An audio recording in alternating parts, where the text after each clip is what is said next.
What's going on, y'all? Welcome back to the madness. Today we're going to be doing another After Effects tutorial, and today it's going to be all about the real-time analyzer, or the RTA.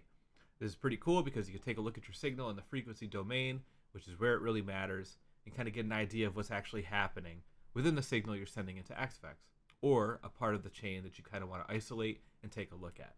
So without further delay, let's jump right into the thing.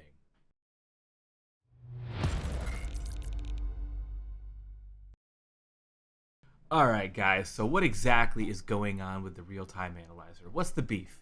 So, if we bring this back down to 32 bands, each of these blocks is considered a band, and each band represents the amplitude at a certain frequency.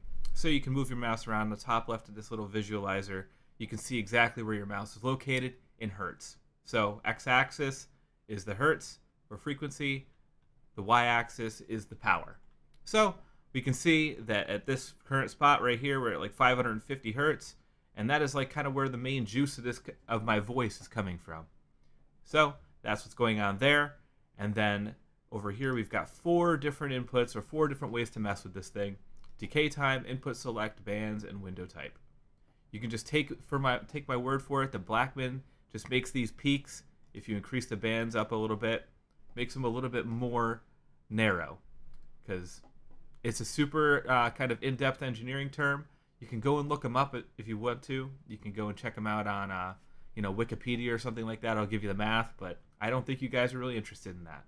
So we've got the decay time, which basically takes a bunch of averages of the signal, my voice right now, and it averages them up, and then over time, as I stop speaking, the value goes down. So if I increase the decay time, it just takes longer for it to go down, as you can see. So I'll leave that as where it was at 25, or if you go down to 0, it's instantaneous frequency content within the input that you're using.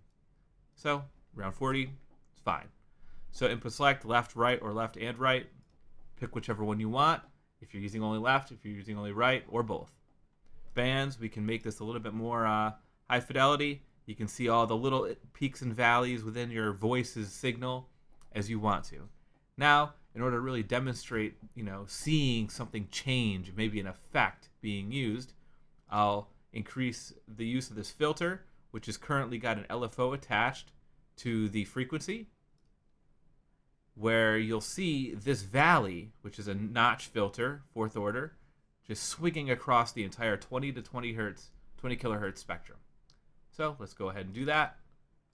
Take a look at the frequency content. Now I'll just kind of hum as best I can, a drone note without sounding too annoying, and you can see where it's kind of falling and rising. Ooh, whoops. Ooh, you can kind of see where it's going. Hiss. You can kind of see it. Hopefully that wasn't too much for you, but just to kind of demonstrate exactly what's going on, I'll turn off this filter, and then you'll see that the thing happens to come back right to normal. All right, so that's it. That is the entirety of the real-time analyzer. Hope you got something out of this video. If you did, slap like and subscribe. If not, well, slap like twice. I'll catch you on the next time, guys. Ciao.